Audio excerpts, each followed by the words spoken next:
Selamat pagi, apa kabar pemirsa TVR Parlemen dimanapun Anda berada, berjumpa kembali dalam program TVR 09 bersama saya Alfat Rizky dan juga dengan rekan saya. Dan saya Elisa Purba. Pemirsa, dalam 30 menit ke depan kami akan sajikan kepada Anda sejumlah berita nasional, khususnya dari sudut pandang DPR RI sebagai referensi Anda dalam memahami dinamika politik, hukum, ekonomi, sosial, dan budaya di Indonesia. Dan pemirsa TVR Parlemen, inilah TVR 09 selengkapnya.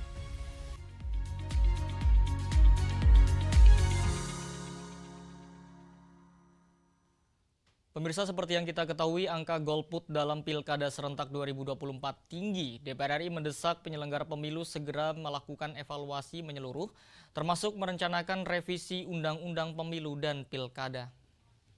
Berdasarkan data sementara KPU, angka golput dalam Pilkada serentak pada 27 November lalu lebih dari 30%, atau rata-rata partisipasi pemilih nasional tidak mencapai 70%. Menanggapi hal ini, Komisi 2 DPR RI mendesak penyelenggara pemilu untuk segera melakukan evaluasi menyeluruh.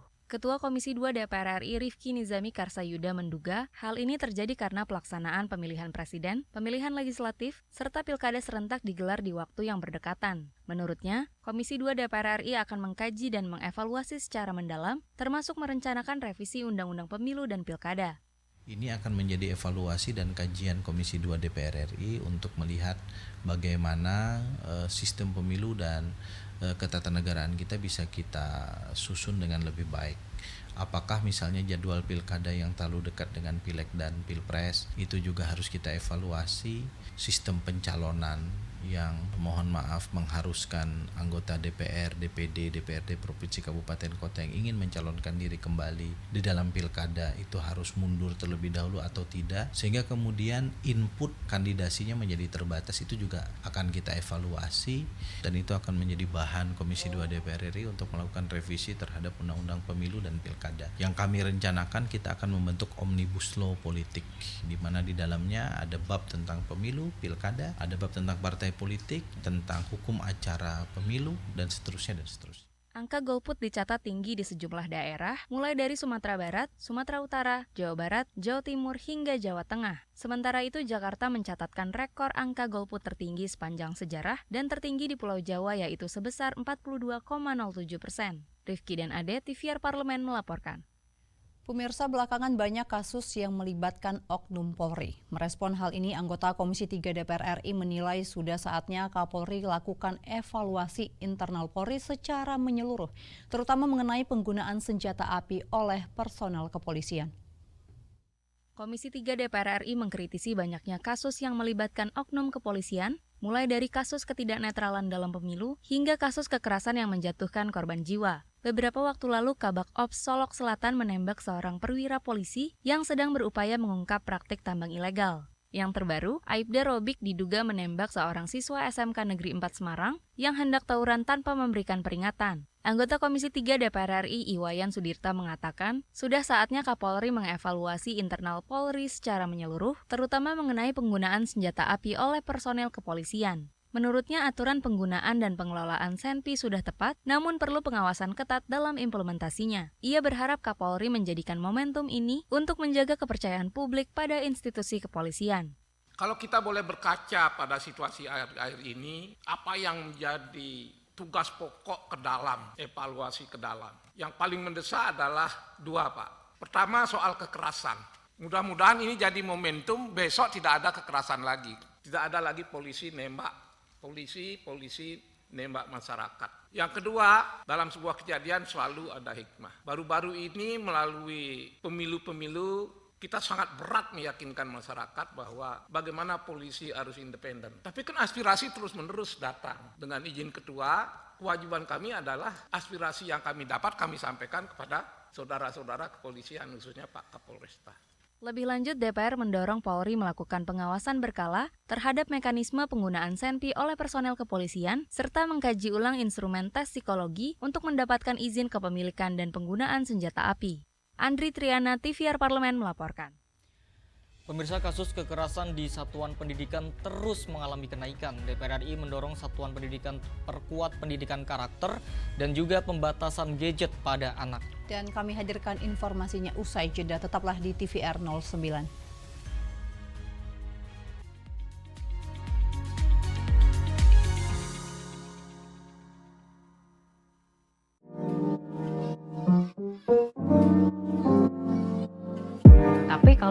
ditanya tentang penghargaan, saya sebagai seorang perempuan biasa mengucapkan terima kasih kepada seluruh instansi atau lembaga yang mungkin memberikan kepercayaannya berupa beberapa award yang diberikan kepada saya.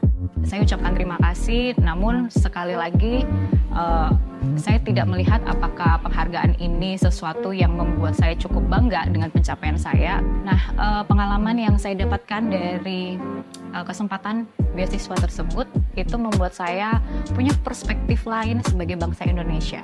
Bahwa kita itu tidak hanya sedang berfokus membangun nasional saja, tapi bagaimana kita bisa compete dengan dunia global. Iya, sebagai perempuan satu-satunya di Jawa Timur 7 yang berhasil memenangkan kompetisi pemilu 2024, ini bukan hal yang mudah, banyak sekali tangisan, banyak sekali pergulatan hati batin. Dapil atau ambil job main film? Kunjungan dapil. Karena Kunjungan dapil sambil ajak konstituen main film. bersuara di sosmed atau bersuara di ruang sidang? Bersuara di ruang sidang, tapi diramaikan di sosmed. Mulai dengan keberanian, jalankan dengan kesabaran, lakukan dengan keikhlasan. Segera, hanya di TVR Parlemen.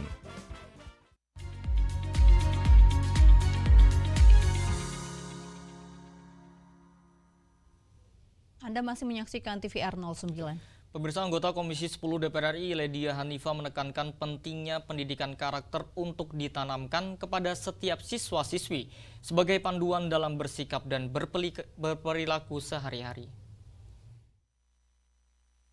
Berdasarkan data Federasi Serikat Guru Indonesia atau FSGI mencatat, sejak Juli hingga September 2024, kasus kekerasan di satuan pendidikan terus mengalami kenaikan. Guna mencegah hal tersebut, Komisi 10 DPR RI mendorong agar setiap sekolah mengedepankan pendidikan karakter. Anggota Komisi 10 DPR RI Ledia Hanifa menekankan pentingnya pendidikan karakter untuk ditanamkan kepada setiap siswa-siswi sebagai panduan dalam bersikap dan berperilaku sehari-hari. Oleh karena itu, pendidikan karakter perlu menjadi mata pelajaran khusus dalam kurikulum agar dapat terus disampaikan secara berkelanjutan. Menurut saya sebenarnya pendidikan karakter itu harus masuk. Mungkin bisa disebutnya hidden curriculum, nggak tertulis tapi harus ada. Hidden curriculum, jadi dia terus-menerus membuat mereka membentuk karakter yang lebih baik. Jadi bukan cuma sekedar tepuk karakter, nggak gitu. Harus masuk ke dalam jiwa anak-anak, terinternalisasi dan terpraktekkan. Sementara itu, anggota Komisi 10 DPR RI Karmila Sari menilai penggunaan gadget bagi siswa-siswi perlu dibatasi. Jika penggunaan telepon seluler dan konten internet digunakan oleh anak-anak tanpa pengawasan orang tua, maka dikhawatirkan akan berdampak negatif terhadap perkembangan mental dan sosial anak. Yang pertama itu dari sekolah, untuk jam pemakaian, termasuk juga boleh bawa atau tidak. Kami koordinasikan dengan Komdigi masalah take down ataupun memfilter user. Nah itu biasanya kan pemakaian user itu kelihatan dari jumlah usia, terus juga mungkin kita bisa lihat dari mapping lokasinya. Nah itu akan menjadi pertimbangan untuk membuat algoritma daripada website-website ataupun medsos yang bisa dikurangi hal-hal yang negatif tadi. Dari Pekanbaru, Handoko, TVR Parlemen melaporkan. DPR RI mendorong Polri memperketat izin personel dalam penggunaan senjata dan melakukan pembinaan agar para personel bisa mengendalikan diri saat bertugas di lapangan. Maraknya kasus penembakan yang dilakukan oleh personel Polri saat ini tengah menjadi sorotan masyarakat. Anggota Komisi 3 DPR RI menekankan agar Polri melakukan pembinaan dan pendekatan pada seluruh personel guna menghindari penyalahgunaan senjata api saat bertugas di lapangan. Rikwanto mengaku prihatin atas terjadinya kasus penembakan polisi kepada polisi di Sumatera Barat hingga kasus penembakan pelajar SMK di Semarang. Untuk itu, ia menekankan supaya Polri memperketat izin personel dalam penggunaan senjata dan melakukan pembinaan agar para personel bisa mengendalikan diri saat bertugas di lapangan. Berdasarkan Peraturan Kapolri Nomor 8 Tahun 2009, polisi mendapat izin menggunakan senjata api jika memenuhi syarat, yakni surat rekomendasi dari atasan langsung, surat keterangan lulus tes psikologi, dan surat keterangan sehat dari dokter Polri. Pembinaan personil itu penting, bukan hanya absensinya saja, ya, tapi disentuh. Disentuh tuh ya ditanya lah, ambil apel kapan satu-satu oleh pimpinan ya, kemudian dikasih tausiah-tausiah yang sifatnya personal. Jadi kadang-kala karena kepenatan pekerjaan, fokusnya pekerjaan, ancaman pekerjaan setiap hari dihadapi itu membuat orang stretchingnya tinggi. Diingatkan kembali jati diri tentang jadi polisi seperti apa. Pelindung, pengayom, pelayan masyarakat. Penegakan hukum adalah jalan terakhir. Lebih lanjut, Rikuanto mendukung tindakan tegas dari Kepolisian RI untuk memberi hukuman sesuai dengan aturan yang berlaku terhadap para oknum yang menyalahgunakan senjata api hingga sebabkan kematian sehingga memberikan efek jera. Fitian dan Kristio, TVR Parlemen, melaporkan. Pemirsa, rencana pemerintah mengubah skema penyaluran subsidi bahan bakar minyak di mana ojek online tidak masuk sebagai kriteria penerima menjadi polemik di masyarakat. Untuk itu, DPR RI mendorong pemerintah melakukan kajian mendalam agar ojek online tetap masuk dalam kategori yang berhak menerima BBM bersubsidi tersebut. Pemerintah berencana merubah skema penyaluran subsidi bahan bakar minyak di mana ojek online tidak masuk sebagai kriteria penerima. Masyarakat menilai hal ini akan memberatkan ojek online yang rata-rata masih berpenghasilan menengah ke bawah. Menanggapi hal tersebut, anggota Komisi 12 DPR RI Mukhtaruddin mengatakan skema penyaluran subsidi masih dalam tahap pembahasan dan belum sampai pada keputusan final dari pemerintah. Untuk itu, ia meminta kepada masyarakat agar tidak terlalu reaktif dalam menyikapi pelarangan tersebut. Namun demikian, Mukhtaruddin tetap meminta pemerintah melakukan kajian mendalam agar ojek online tetap masuk dalam kategori yang berhak menerima BBM bersubsidi tersebut. Kita berharap agar pemerintah tetap mempertimbangkan agar ojol tetap menjadi kelompok masyarakat, kelompok pekerja yang masih bisa membeli BBM bersubsidi. Tetapi tentu ini semuanya kan masih di pemerintah Pemerintah masih mengeksersis masyarakat tidak usah terlalu merespon terlalu berlebihan dulu Ini kan semuanya kan masih eksersis belum diputuskan, belum ditetapkan bagi sebuah keputusan tentang siapa sih penerima yang berhak membeli BBM bersubsidi.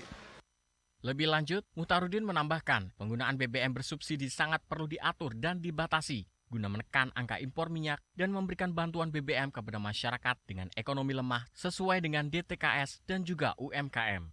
Saat ini pemerintah sedang melakukan proses finalisasi mengenai data yang berhak menerima BBM bersubsidi agar penyaluran subsidi oleh pemerintah tepat sasaran.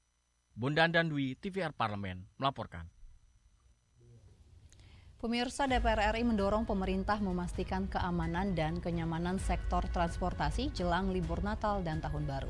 Selain itu, mitigasi terhadap potensi resiko seperti cuaca buruk dan longsor juga menjadi fokus Komisi 6 DPR RI. Dan informasi selengkapnya kami hadirkan usai jeda, tetaplah di TVR 09.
Terima kasih Anda masih menyaksikan TVR 09. Pemirsa, kesiapan transportasi baik laut, darat, dan juga udara menjadi sorotan utama dalam rangka menghadapi potensi lonjakan penumpang menjelang Natal dan Tahun Baru. Sebab transportasi publik adalah tulang punggung mobilitas masyarakat dan kesiapan pemerintah tidak boleh berhenti hanya pada angka atau data, melainkan bagaimana stakeholders mampu memberikan layanan yang humanis dan berkualitas. Simak informasi mendalam yang telah dirangkum oleh tim redaksi TVR Parlemen dalam segmen Editorial Parlemen berikut ini.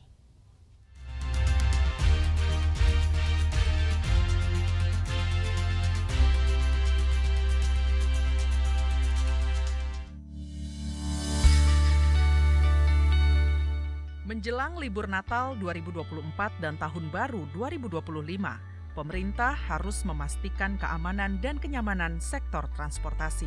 Peningkatan jumlah armada, kualitas layanan, dan sinergi antar stakeholder menjadi sorotan utama dalam rangka menghadapi potensi lonjakan penumpang. PT Kereta Api Indonesia atau KAI telah menyiapkan lebih dari 2.600 armada, termasuk layanan KRL dan LRT dengan peningkatan kapasitas hingga 109% dibandingkan tahun sebelumnya. Penambahan ini mencerminkan respon proaktif terhadap prediksi peningkatan penumpang. Komisi 6 DPR RI mengapresiasi langkah tersebut dan menekankan pentingnya mitigasi terhadap potensi resiko seperti cuaca buruk dan longsor. Selain itu, keseimbangan antara kuantitas armada dan kualitas pelayanan juga perlu dijaga. Pastinya tadi disampaikan oleh Pak Dirut kalau traffic akhir tahun akan meningkat. Ya. Dan peningkatan penumpang ini tentu perlu diantisipasi, jangan sampai hal-hal yang tidak diinginkan terjadi. Tapi kalau kami lihat tadi dari segi persiapan, antisipasi sudah semua baik. Di akhir tahun ini biasanya kan sering terjadi cuaca yang buruk, banjir, longsor, ya kita harapkan itu tidak terjadi. Tapi segala hal yang perlu diantisipasi, saya lihat persiapannya tadi sudah baik. Pertama, tentu kunjungan kerja ini untuk memastikan bahwa pada Natal dan Tahun Baru, kereta api siap untuk melayani terhadap peningkatan penumpang. Dan tadi disampaikan meskipun ada peningkatan menjadi 108% atau peningkatan 8% dari jumlah penumpang sebelumnya, tetapi ini sudah dipersiapkan. Jangan sampai nanti masyarakat butuh untuk moda transportasi kereta api tapi tidak siap. Nah, yang kedua tentu dengan kereta cepat. Kereta cepat ini kan permintaannya juga semakin tinggi. Di sektor transportasi laut, Komisi 5 DPR RI menyoroti perlunya sinergi antara PT Pelindo dan PT Pelni untuk meningkatkan kenyamanan fasilitas pelabuhan dan kapal. Penambahan armada kapal serta penataan ruang tunggu transit menjadi agenda utama yang harus diselesaikan sebelum Nataru. Selain itu, pemangkasan waktu tunggu kapal juga penting agar penumpang dapat menikmati perjalanan tanpa kendala yang berarti. Tadi kita sudah melihat pelabuhan Makassar. Jadi kita harus tekankan ke Pelindo dan Pelni harus bersinergi dalam menyikapi Nataru. Yang pertama, masalah kenyamanan. Yang kenyamanan ini jangan sampai ruang tunggu transit penumpang itu kurang nyaman.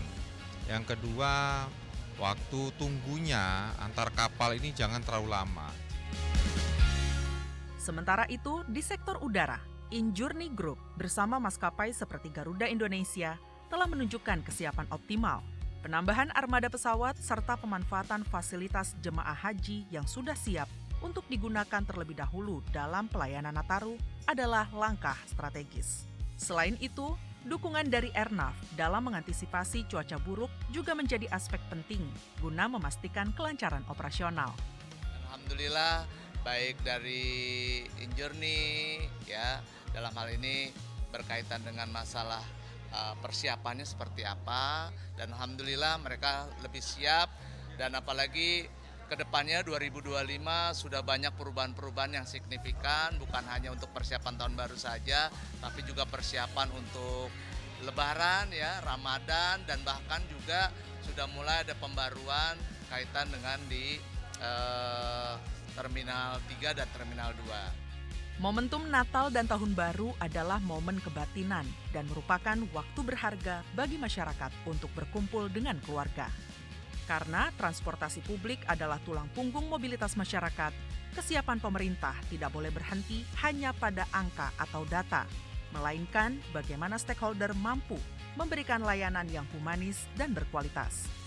Dengan kerjasama yang erat dan fokus pada pelayanan terbaik, libur akhir tahun dapat menjadi momen yang aman, nyaman, dan penuh kebahagiaan bagi seluruh masyarakat Indonesia.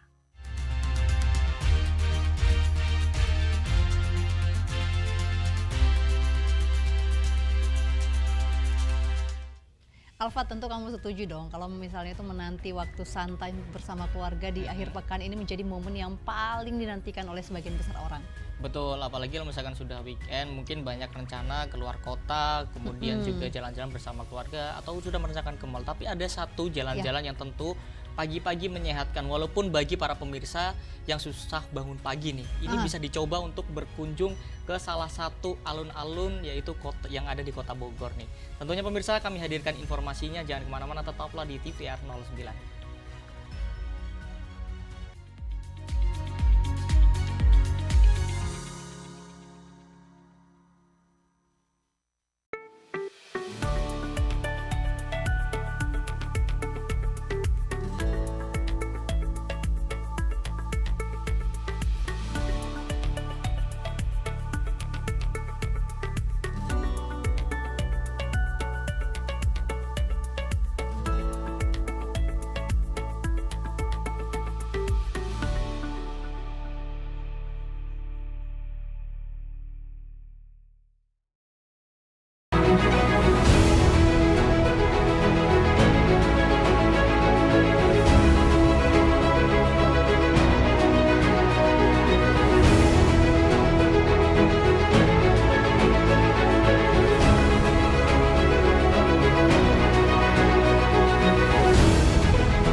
Terima kasih pemirsa, Anda masih bersama kami di TVR 09. Nah, tadi Alfat sudah membahas mengenai alun-alun Kota Bogor nih. Ini Alfat tahu nggak, ternyata alun-alun Kota Bogor ini resmi dibuka untuk umum pada tahun 2021 dan ini menjadi tempat yang ikonik karena dia itu memiliki berbagai fasilitas termasuk permainan anak. Wah, lengkap ya, karena memang seperti yang kita tahu setiap kota ini belum tentu memiliki alun-alun, Elisa, dan ini syukurnya Bogor ini memiliki alun-alun, dan alun-alun di Bogor ini diperindah dengan desain yang modern yang tentunya menyatu dengan alam. Tentunya alun-alun Kota Bogor memiliki daya tarik tersendiri bagi para wisatawan yang datang ke Kota Bogornya, Elisa. Tentu banyak sekali aktivitas yang bisa kita lakukan di alun-alun Kota Bogor. Dan tanpa berlama-lama pemirsa, mari kita saksikan berbagai aktivitas seru di alun-alun Kota Bogor pada segmen Intips, Informasi dan Tips berikut ini.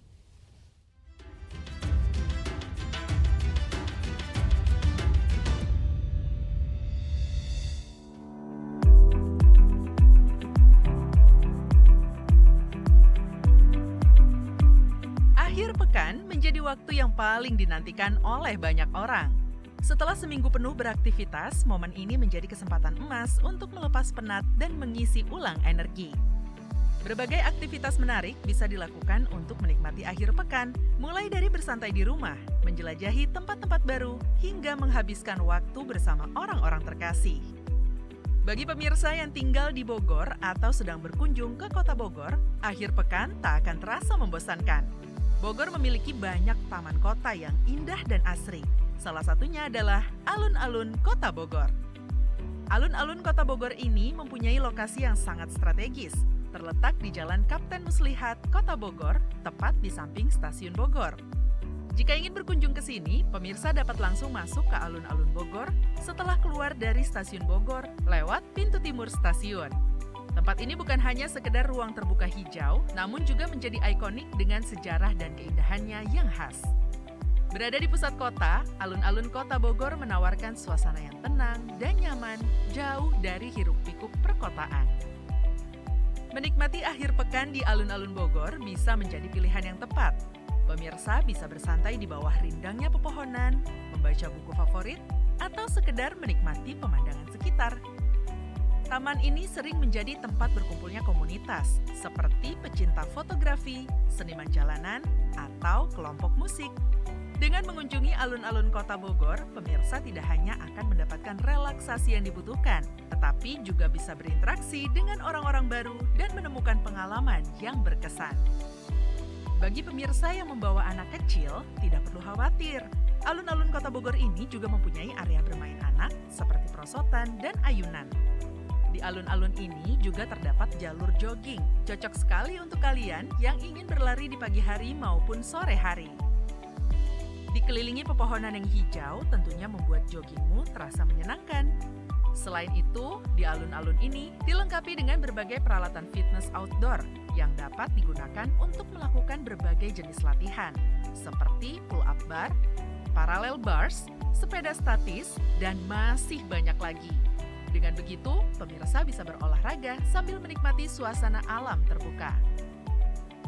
Alun-alun Kota Bogor juga sering menjadi lokasi penyelenggaraan berbagai acara, seperti pameran seni, pertunjukan musik, atau festival budaya.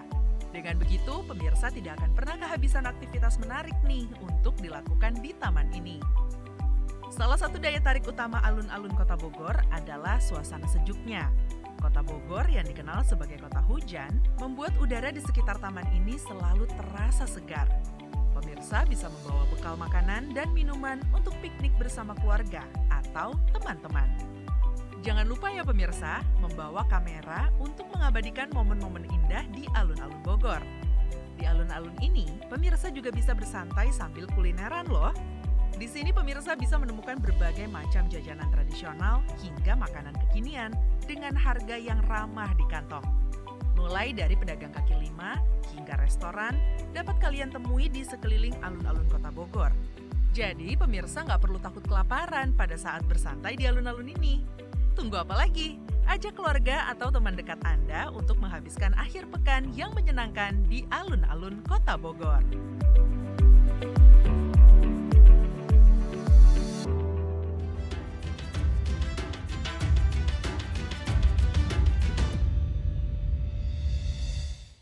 Ya pemirsa, itu tadi tayangan terkait dengan berwisata ke alun-alun Kota Bogor, dan di penghujung acara kami informasikan kepada Anda sejumlah agenda DPR RI pada hari Kamis 5 Desember 2024.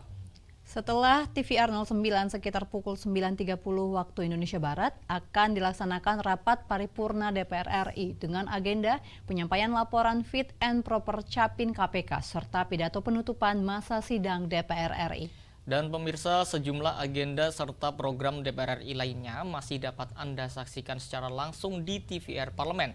Anda dapat mengaksesnya di website tvr-parlemen.dpr.go.id atau di YouTube kami TVR Parlemen. Dan pemirsa, demikianlah TVR 09 edisi pagi ini. Kami segenap kru TVR Parlemen yang bertugas mengucapkan terima kasih telah menyaksikan. Ada saya Elisa Purba dan juga rekan saya Salvat Rizky. Pemirsa, sampai berjumpa kembali di TVR 09 selanjutnya. TVR Parlemen, referensi Indonesia.